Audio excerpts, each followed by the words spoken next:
Good afternoon. બેસી જાઓ. કેમ છો? મજામાં ને? સરસ. ચાલો હવે હું તમને એક થોડી હળવી કવાયત કરાવું છું, બરાબર? એ તમારે કરવાની છે. હાથ આગળ,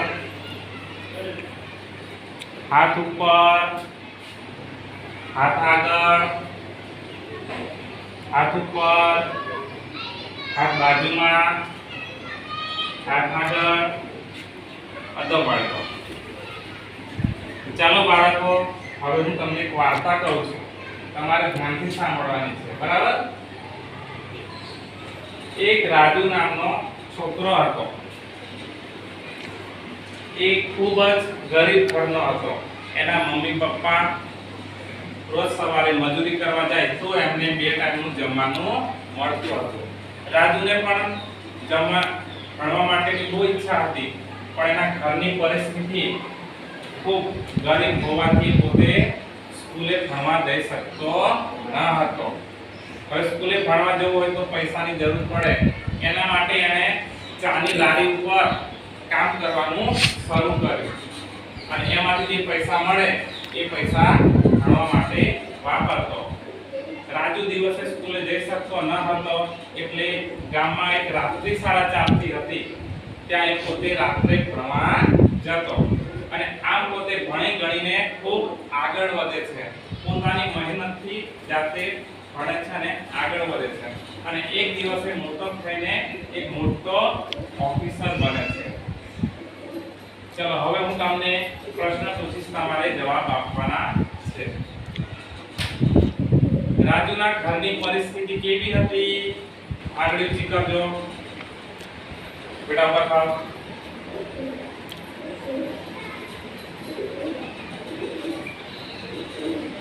કૃષ્ણા,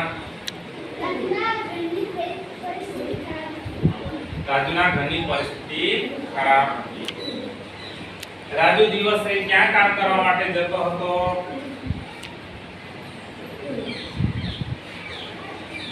યુવરાજ, સરસ. એ દિવસે ચાની લારી ઉપર કામ કરવા જતો હતો. રાજુ ભણવા માટે ક્યાં જતો હતો?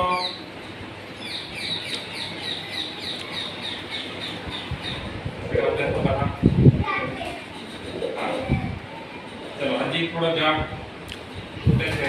રાજુ ભણવા માટે ક્યાં જતો હતો?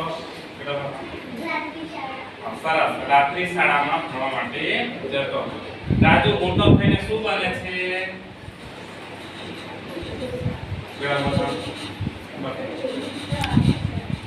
સરસ, એ મોટો થઈને ઓફિસર બને છે. આવી જ આપણે બીજી ધોરણ 4 પર્યાવરણમાં વાર્તા છે, અનિતા અને મધમાખી. એના વિશે ભણીશું. હવે પર્યાવરણની ચોપડી કાઢો. 5મો પાઠ, અનિતા અને મધમાખી.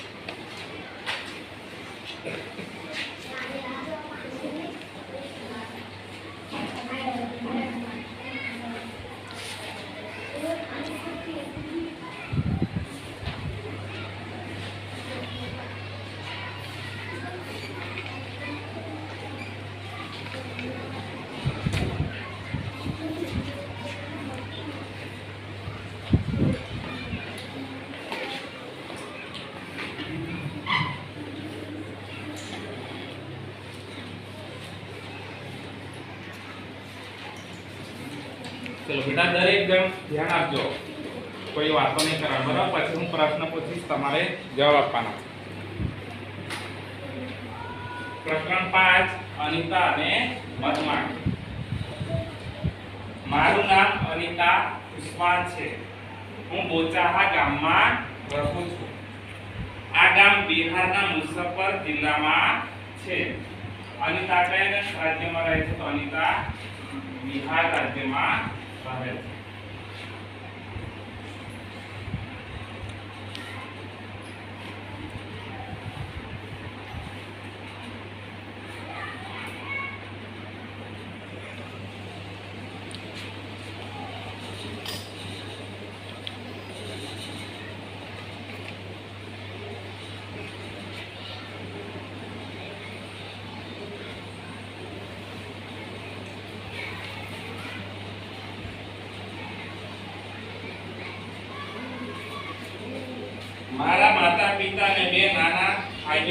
સાથે ગામડામાં રહું છું. હું કોલેજમાં ભણવા સાથે નાના બાળકોને પણ ભણાવું છું. હું મધમાખીનો ઉછેર પણ કરું છું. અનિતા છે કોલેજમાં ભણવાની સાથે સાથે મધમાખી ઉછેરનું પણ કામ કરે છે.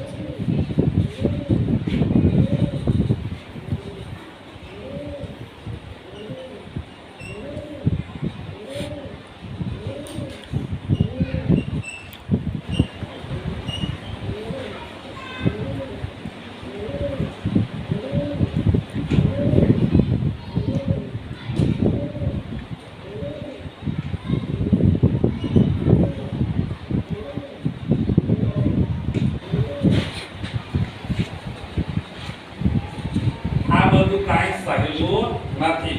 હું નાની હતી ત્યારે મને આખો દિવસ બકરીઓ ચરાવવા જવું પડતું.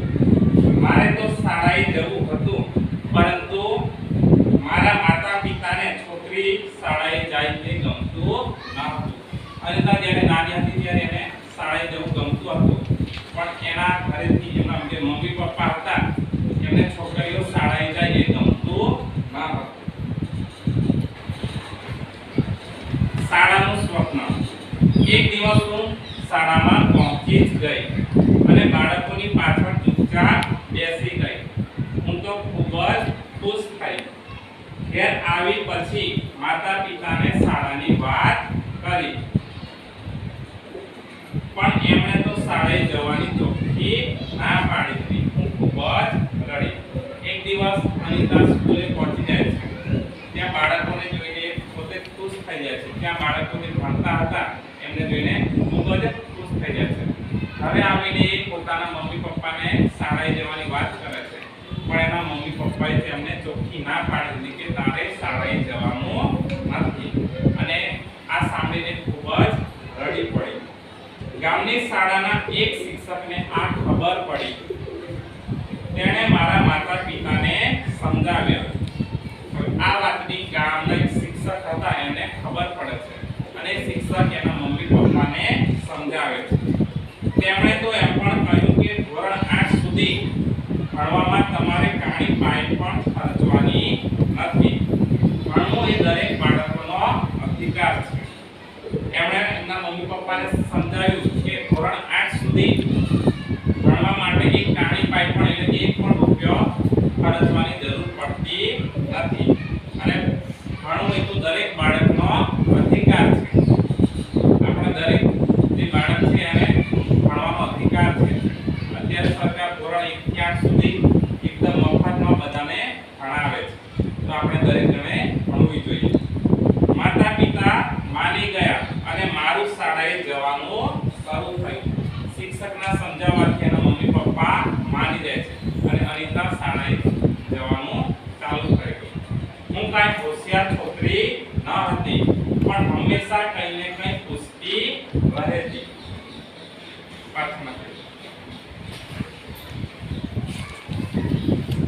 ભણવાનું ચાલુ રહ્યું. હું 5મા ધોરણમાં પાસ થઈ. મને ખબર હતી કે હવે ભણવાનો ખર્ચ વધશે.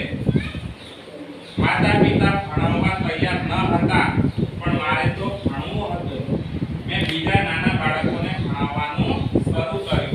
થોડાક રૂપિયા મળવા લાગ્યા અને મારું ભણવાનું ચાલુ રહ્યું. 5મા ધોરણ પછી આગળ જઈએ ભણવા માટે. એટલે અનિતાને ખબર પડી કે આગળ ભણવા માટે પૈસાની જરૂર પડશે. ઘરેથી તો મમ્મી પપ્પા ભણવા માટે તૈયાર જ ન હતા, તો પૈસા તો ક્યાંથી આપવાના છે? એટલે એણે શું કર્યું? જે નાના બાળકો હતા એમને ભણાવવાનું શરૂ કર્યું અને એ બાળકોને ભણાવતી હતી અને એનાથી થોડા એમને પૈસા મળતા હતા. એ પૈસામાંથી પોતે આગળ ભણવાનું ચાલુ કર્યું. દરેક બાળકને ભણવાનો હક છે.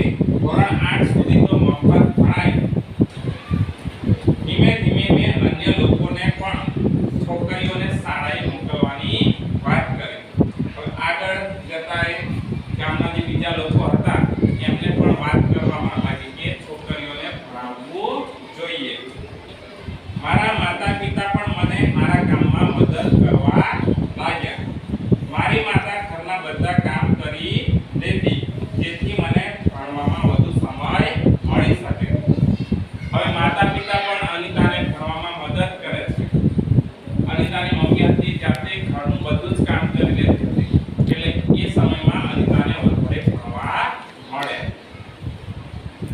મધમાખી ઉછેરનાર.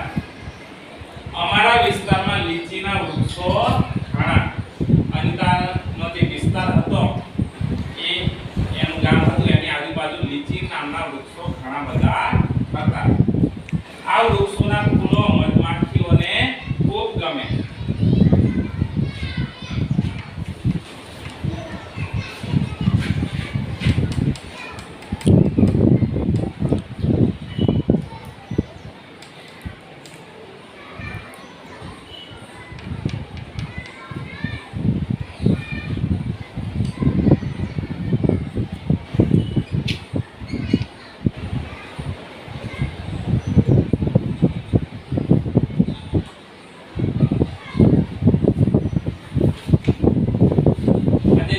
વૃક્ષો હતા એ મધમાખીઓને ખૂબ ગમે. એટલે ઘણા લોકો મધમાખીઓ ઉછેરવાનું કામ કરે. મધમાખીઓને લીચીના વૃક્ષો બહુ ગમે, એટલે જ્યાં લીચીના વૃક્ષો વધારે હોય ત્યાં મધમાખીઓ પણ વધારે જતી હોય છે. એટલે એ ગામના લોકો મધમાખીને ઉછેરવાનું શરૂ કર્યું. વળી સરકાર એ માટે તાલીમ પણ આપી. હું એ તાલીમમાં જોડાઈ. મધમાખીને કઈ રીતે ઉછેરવું એની તાલીમ સરકાર આપતી હોય છે. અનિતા પણ એ તાલીમ લેવા માટે એમાં જોડાઈ. તેમાં હું એક જ છોકરી હતી. ઓક્ટોબર થી ડિસેમ્બર મહિનામાં મધમાખીઓ ઈંડા આપે. એ સમય એમના ઉછેર માટે ઘણો સારો. હવે જુઓ, ઓક્ટોબર થી ડિસેમ્બર મહિનામાં મધમાખીઓ ઈંડા આપે છે. આ સમય મધમાખીને ઉછેરવા માટે ખૂબ જ સારો માનવામાં આવે છે.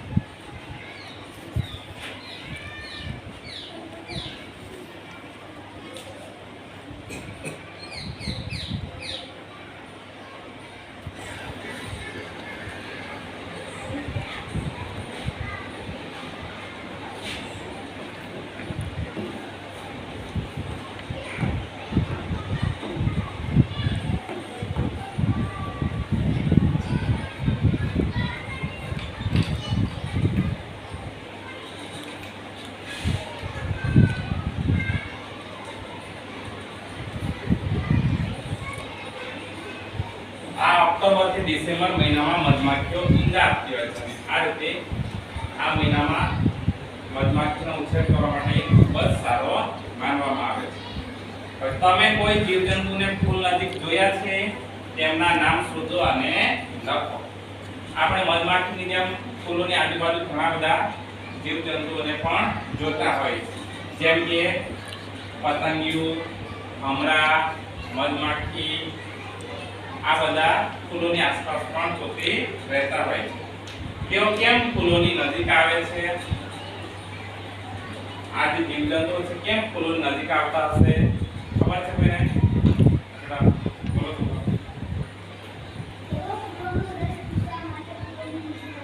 સરસ, વેરી ગુડ. આ જીવજંતુ ફૂલનો રસ ચૂસવા માટે ફૂલોની નજીક આવતા હોય છે.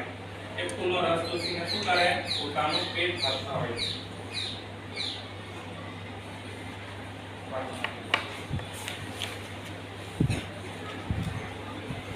મધમાખી ઉછેરનાર તરીકે મેં મારી મધમાખી ઉછેરની તાલીમ પૂરી કરી, પણ કામ શરૂ કરવા માટે પૈસાની જરૂર પડે.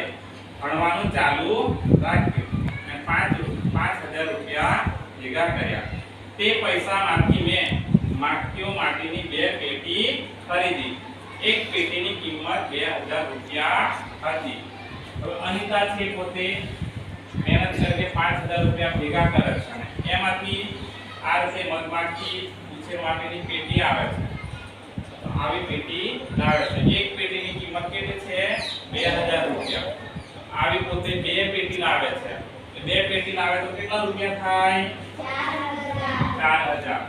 બાકીના જે 1,000 રૂપિયા વધ્યા એમાંથી મધમાખી માટે ચાસણી બનાવવી પડે. તો ચાસણી માટે શાની જરૂર પડે? ખાંડની જરૂર પડે. તો એ બાકીના 1,000 રૂપિયા વધ્યામાંથી થોડા રૂપિયાની ખાંડ લાવી અને બાકીના જે પૈસા વધ્યા એમાંથી મધપુડાને કઈ નુકસાન ના થાય, સારું રહે એ માટેની દવા આવે છે. તો એ દવા લાવવામાં એ રૂપિયા વાપર્યા. સપ્ટેમ્બર મહિનો ચાલતો હતો. ડિસેમ્બર સુધીમાં મારી પાસે ઘણી બધી માખીઓ હતી. તો સપ્ટેમ્બર મહિનો આવી ગયો ત્યાં સુધીમાં અનિતા જોડે ઘણી બધી માખીઓ થઈ ગઈ. હજી મારે 2 પેટીઓ વધારે ખરીદવી પડે એમ હતી. હું હજી પણ મધમાખી ઉછેર વિશે શીખતી હતી. ઘણી વખત માખીઓ મને ડંખ મારતી અને મારા હાથ તથા ચહેરા સુધી જતા. ખૂબ જ પીડા થતી. આ કામ મેં પોતે જ પસંદ કર્યું હતું એટલે કોઈને કહેવાય નહીં.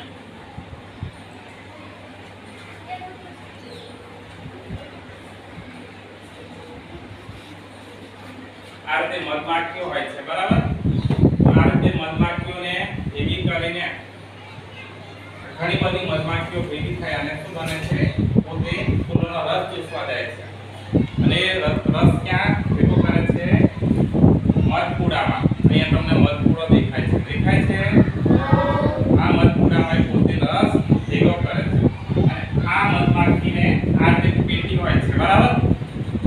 પેટીની ઉપર આ ઢાંકણું હોય છે, ત્યાં મૂકી દેવામાં આવે અને એ ઢાંકણા ઉપર મધમાખી પોતે મધપુડો બનાવે છે. આ રીતે અનિતા મધને ભેગું કરવાનું કામ કરે છે.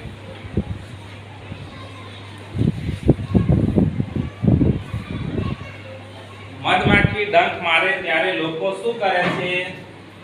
ખબર છે બેટાને? મધમાખી ડંખ મારે ત્યારે લોકો શું કરે છે? બેટા બતાવો. સરસ. ઘણા લોકો શું કરે છે? લોખંડની વસ્તુઓને ઘસે છે. ચલો બીજો કોઈ ઉપાય છે? બેટા બતાવો. બાપીને બોલો. સરસ. મધમાખી ડંખ મારે ત્યારે આપણે શું કરવું જોઈએ? તો સૌથી પહેલા એનો જે કાંટો આવે એને કાઢી દેવાનો. પછી લોખંડની વસ્તુઓ હોય તો લોખંડની વસ્તુને આમ ઘસવાની છે. ઘણા લોકો જે ખાવાનો સોડા આવે તો ખાવાનો સોડા પણ જ્યાં ડંખ માર્યો હોય એ જગ્યાએ લગાવતા હોય છે. આ રીતે આપણને મધમાખી ડંખ મારે તો એના જે દુખાવો થાય છે તેમાંથી રાહત મળે છે. લીચીના વૃક્ષને ફેબ્રુઆરીમાં ફૂલો આવે છે. મેં મારી બધી પેટીઓ લીચીના વાડા પાસે મૂકી. લીચીના વૃક્ષને ફેબ્રુઆરી મહિનામાં ફૂલો આવે એટલે આપણે ત્યાં જઈને પેટી મૂકવી પડે. તો અનિતા પણ એ લીચીના વૃક્ષો હતા ત્યાં જઈને પેટીઓ મૂકે છે. દરેક પેટીમાંથી મને 12 કિગ્રા મધ મળતું.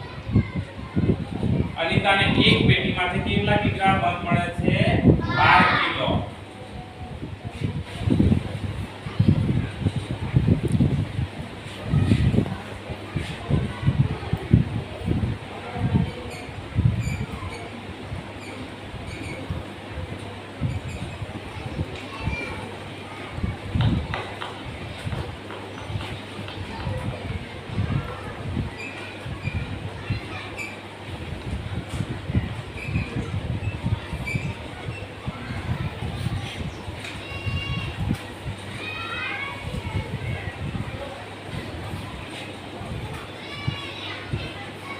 આ મધ હું બજારમાં વેચતી.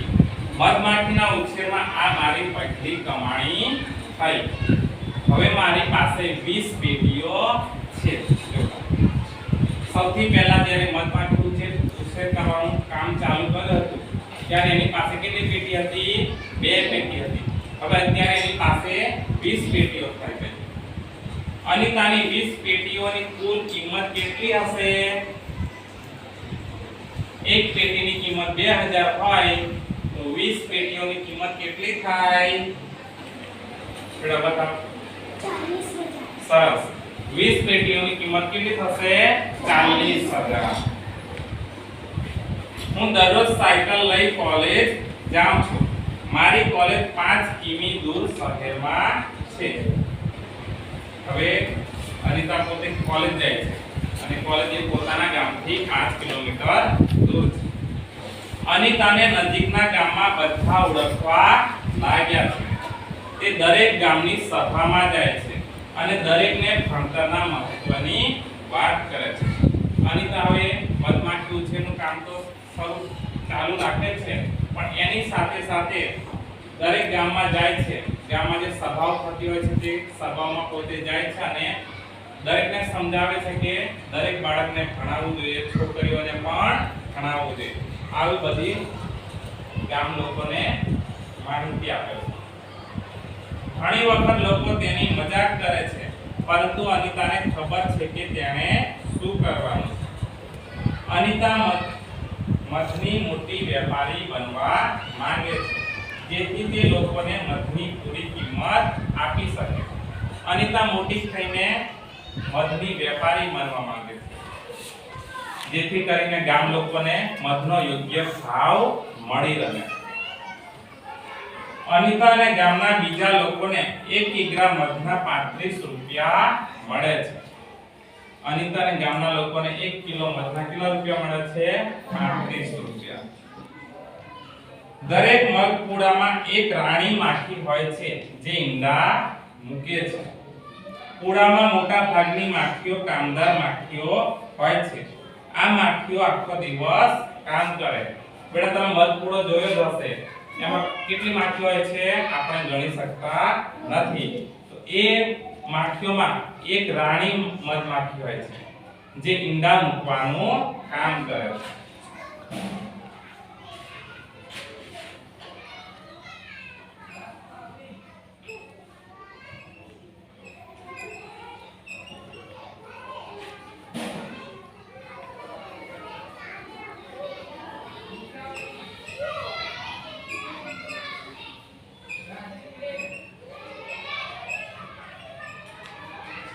અને જે બાકીની કામદાર માખીઓ છે એ ફૂલોનો રસ ભેગો કરવાનું કામ કરે છે. તેઓ ફૂલોની આજુબાજુ ઉડે છે. તેઓ મધ બનાવવા ફૂલોમાંથી રસ એકઠો કરે છે. હવે જે કામદાર માખીઓ છે એ આજુબાજુ ફૂલો શોધવા માટે જાય છે અને એમાંથી ફૂલોનો રસ ભેગો કરે છે. જ્યારે કોઈ માખી રસવાળું ફૂલ શોધી લે છે ત્યારે બીજી માખીઓને જણાવવા તે ખાસ પ્રકારનું નૃત્ય કરે છે. મધમાખીઓ ફૂલોની શોધમાં નીકળે, કોઈક મધમાખીને ફૂલો મળી ગયા તો એક ખાસ પ્રકારનું નૃત્ય કરે છે, જેથી બીજી પણ મધમાખીઓને ખબર પડે કે આ બાજુ ફૂલો છે. કામદાર માખીઓ મધપૂડા માટે મહત્વની છે. કામદાર માખીઓ વગર મધપૂડા કે રસનો સંગ્રહ શક્ય નથી. કામદાર માખી છે એ મધપૂડા માટે ખૂબ જ મહત્વની છે. મધપૂડામાં જ્યાં સુધી ફૂલોનો રસ ભેગો નહીં કરવામાં આવે ત્યાં સુધી એમાંથી મધ બને નહીં. તો આ રીતે કામદાર મધમાખીનું ખૂબ જ મહત્વ છે. કીડીઓ મધમાખીઓની જેમ સાથે રહે છે અને કામ કરે છે. જે રીતે મધમાખીમાં હોય છે એવું પણ કીડીમાં હોય છે. કીડીઓમાં પણ એક રાણી કીડી હોય છે એ ઈંડા મૂકે છે. સિપાહી કીડીઓ દરની રક્ષા અને દેખભાળ કરે છે. કામદાર કીડીઓ હંમેશા ખાવાનું શોધવામાં અને તેને દર સુધી પહોંચાડવામાં વ્યસ્ત હોય છે. કીડીઓમાં પણ એક રાણી કીડી હોય છે જે ઈંડા મૂકવાનું કામ કરે છે. થોડીક સિપાહી કીડી હોય છે કે જે દરની રક્ષા અને દેખભાળ કરે છે. અને બાકીની બધી કામદાર કીડીઓ કહેવાય, જે ખોરાકની શોધમાં નીકળે છે અને ખોરાકને પોતાના દર સુધી પહોંચાડવાનું કામ કરે છે. ચલો હવે દરેક જણ ટોપિક બંધ કરી દો.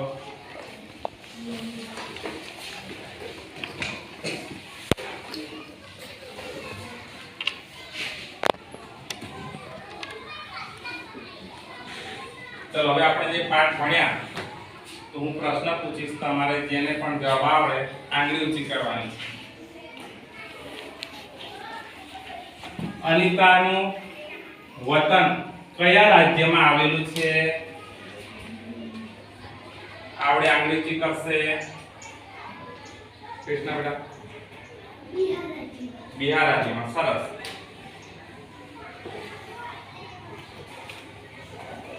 અનિતા ના ઘરેથી એને ભણવા માટે કોણ વિરોધ કરતું હતું? બેટા બતાવો. અનિતાના માતા સરસ. અનિતાના માતા પિતા ભણવાના વિરોધી હતા. કોના સમજાવવાથી અનિતાને ભણવાનું શરૂ કર્યું? બેટા બતાવો. સરસ. ગામના શિક્ષકના સમજાવવાથી અનિતાના માતા પિતા એને ભણાવવા માટે એ વાત માની ગયા અને અનિતાએ ભણવાનું શરૂ કર્યું.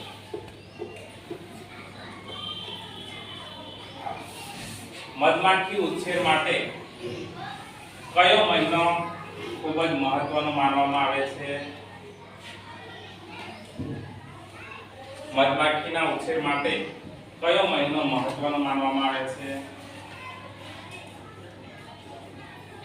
બેટા બતાવો. સરસ. ઓક્ટોબર થી ડિસેમ્બર. અનિતાના ગામમાં કયા વૃક્ષો વધારે આવેલા હતા? બેટા બતાવો. ખોટો જવાબ છે. તો બેટા બતાવો. લીચીના વૃક્ષો. સરસ.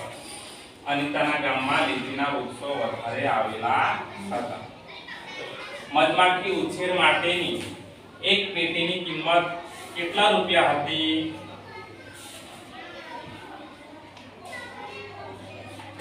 બરાબર. સરસ. 2000 રૂપિયા હતી.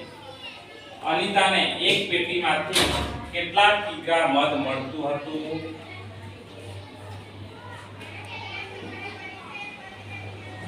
બરાબર. સરસ. 12 કિગ્રા. મધપુડામાં ઈંડા મૂકવાનું કામ કોણ કરે છે?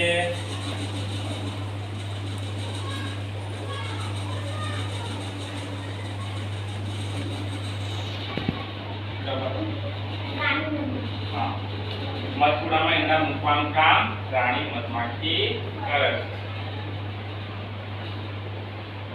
મધપુડામાં કામદાર માખીઓનું કામ શું હોય છે?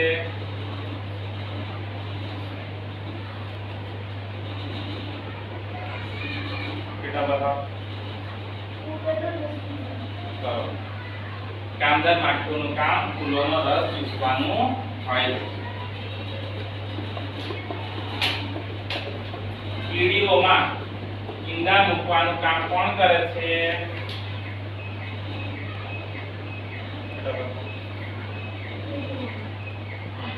કીડીઓમાં ઈંડા મૂકવાનું કામ રાણી કીડી કરે છે. સરસ.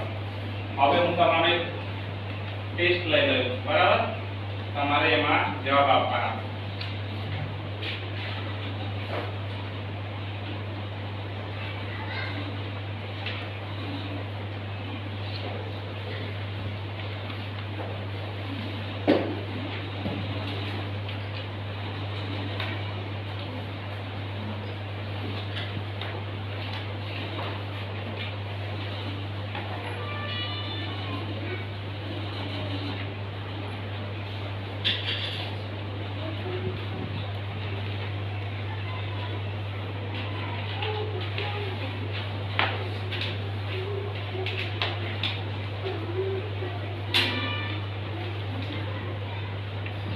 મૂલ્યાંકન કસોટી છે એમાં તમારે ખરા ખોટા કરવાના છે. બરાબર. વાંચીને દરેક જણ જવાબ આપશે.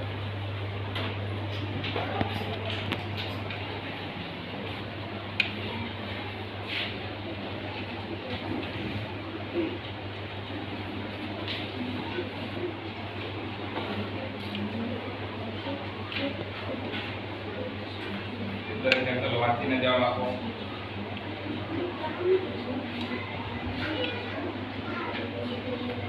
બોક્સ દોરેલું છે એમાં ખરા ખોટા નિશાની વાંચીને કરો.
દરેકના નામ લખી દો ઉપર મૂલ્યાંકન પદ્ધતિમાં નામ લખી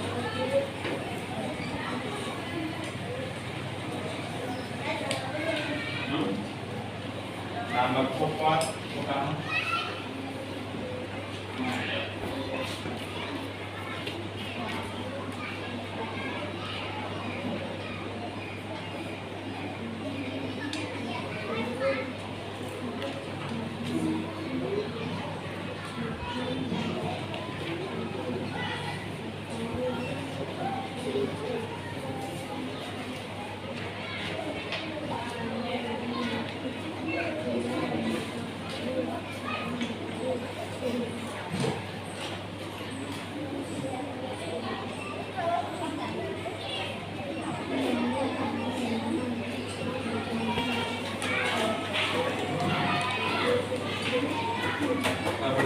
જેમનો લખાઈ ગયો આપી દીધું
બેટા હવે મૂલ્યાંકન કસોટી લીધી એનું આપણે સમૂહમાં સોલ્યુશન કરી લઈએ બરાબર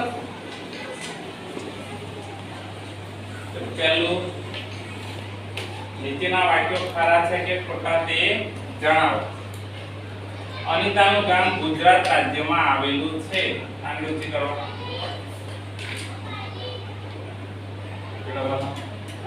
ખોટું સરસ અનિતા પતંગિયા ઉછેરવાનું કામ કરે છે બરાબર ખોટું સરસ અનિતાના માતા-પિતા છોકરીઓને શાળામાં ભણવા મોકલવાના વિરોધી હતા બરાબર ખોટું સરસ સરપંચના સમજાવવાથી અનિતાને ભણવા મળ્યું બતાવો ખોટું સરસ મધમાખી ઉછેર માટેની એક પેટીની કિંમત રૂપિયા 2000 હતી.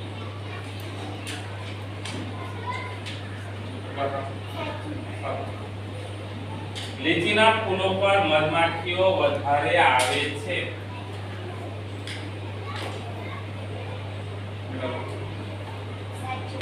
સરસ.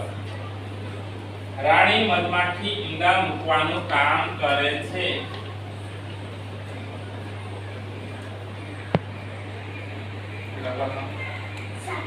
સાચું. સરસ. બધા હવે તમારી નોટબુકમાં ગ્રુપ કાર્ય લખી દેવાનું છે. બરાબર? લેસન લખી લો નોટબુકમાં.